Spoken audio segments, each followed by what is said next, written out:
نماز کے فوائد۔ سیدنا سالم ابن ابی جعد رضی اللہ تعالیٰ عنہ سے روایت ہے، وہ بیان کرتے ہیں کہ میں نے رسول اللہ صلی اللہ علیہ وسلم کو یہ فرماتے ہوئے سنا، اے بلال ہمیں نماز سے راحت پہنچاؤ۔ فائدہ: نماز اللہ اور بندے کے درمیان رابطے کا نام ہے، بلکہ رسول اللہ صلی اللہ علیہ وسلم نے فرمایا، یقیناً جب بندہ نماز کے لیے کھڑا ہوتا ہے تو گویا وہ اپنے رب سے مناجات یعنی سرگوشی کرتا ہے۔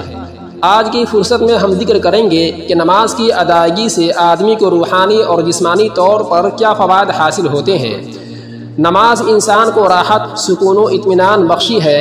رسول اللہ صلی اللہ علیہ وسلم نے فرمایا، تمہاری دنیا سے مجھے عورتیں اور خوشبو زیادہ پسندیدہ ہے، اور نماز میری آنکھوں کی ٹھنڈک اور دل کا سکون ہے۔ نبی کریم صلی اللہ علیہ وسلم اسی لیے تو حضرت بلال رضی اللہ تعالی عنہ کو کہا کرتے تھے کہ اے بلال اذان کہو اور نماز پڑھیں تاکہ ہمیں راحت اور سکون ہو۔ نماز تمام مشکلات کا حل ہے، جیسا کہ رسول اللہ صلی اللہ علیہ وسلم کا معمول تھا۔ آپ صلی اللہ علیہ وسلم کو جب بھی کوئی مشکل پیش آتی تو آپ نماز پڑھتے۔ نماز قرب الہی کا بہترین ذریعہ ہے۔ ارشاد باری تعالی ہے، کلا لا تطعہ واسجد واقترب، ہرگز نہیں آپ اس کی بات مت مانیے، یعنی ابو جہل کی، جو بیت اللہ میں نماز پڑھنے سے روکتا ہے، اور اپنے رب کے سامنے سجدہ کیجیے اور اس کا قرب حاصل کیجیے۔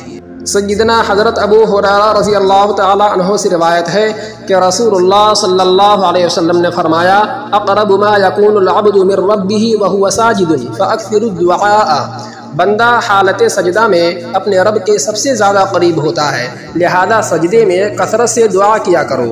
حدیث قدسی ہے، اللہ فرماتے ہیں، میرا بندہ جن جن عبادتوں سے میرا قرب حاصل کرتا ہے، اور کوئی عبادت مجھ کو اس سے زیادہ پسند نہیں جو میں نے اس پر فرض کی ہے، یعنی فرائض مجھ کو بہت بلند ہے، جیسے نماز، روزہ، حج، زکوٰۃ، اور میرا بندہ فرض ادا کرنے کے بعد نفل عبادتیں کر کے مجھ سے اتنا نزدیک ہو جاتا ہے کہ میں اس سے محبت کرنے لگ جاتا ہوں۔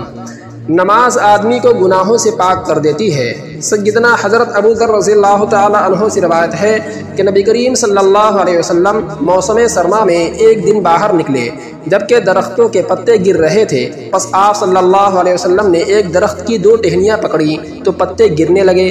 راوی کہتے ہیں کہ آپ صلی اللہ علیہ وسلم نے کہا، اے ابو ذر، میں نے عرض کیا، حاضر ہوں اے اللہ کے رسول صلی اللہ علیہ وسلم۔ آپ صلی اللہ علیہ وسلم نے فرمایا، یقیناً مسلمان بندہ جب نماز پڑھتا ہے اور مقصود اللہ کی خوشنودی ہوتی ہے تو اس کے گناہ اس طرح گرتے ہیں جس طرح اس درخت کے پتے گر رہے ہیں۔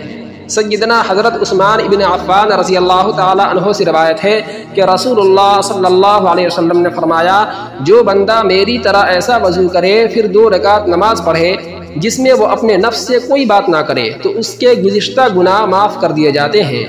محترم سامعین، نماز آدمی کو نفسانی خواہشات اور فحش و منکرات سے روکتی ہے، جیسا کہ ارشاد باری تعالی ہے، وَأَقِمِ الصَّلَاةَ إِنَّ الصَّلَاةَ تَنْهَىٰ عَنِ الْفَحْشَاءِ وَالْمُنکَرِ، اور نماز قائم کیجیے، بلا شبہ نماز فحش اور برے کاموں سے روک دیتی ہے۔ نماز آدمی کے لیے نجات کا ذریعہ ہے۔ ایک جگہ ارشاد ہے، قد افلح من تزکا وذکر اسم ربہ فصلی، یقیناً وہ شخص کامیاب ہوگا جو کفر و شرک سے پاک ہو گیا اور اپنے رب کا نام لیتا رہا، پھر اس نے نماز پڑھی۔ حضرت ابو ہریرہ رضی اللہ تعالیٰ عنہ بیان کرتے ہیں کہ رسول اللہ صلی اللہ علیہ وسلم نے فرمایا، قیامت کے دن بندے سے سب سے پہلے اس کی نماز کا حساب لیا جائے گا۔ اگر نماز درست ہوئی تو وہ کامیاب اور کامران ہوگا اور نجات پا جائے گا، اور اگر نماز کے اندر کوئی خرابی نکلی یعنی نماز خراب ہوئی تو ناکام اور نامراد ہوگا۔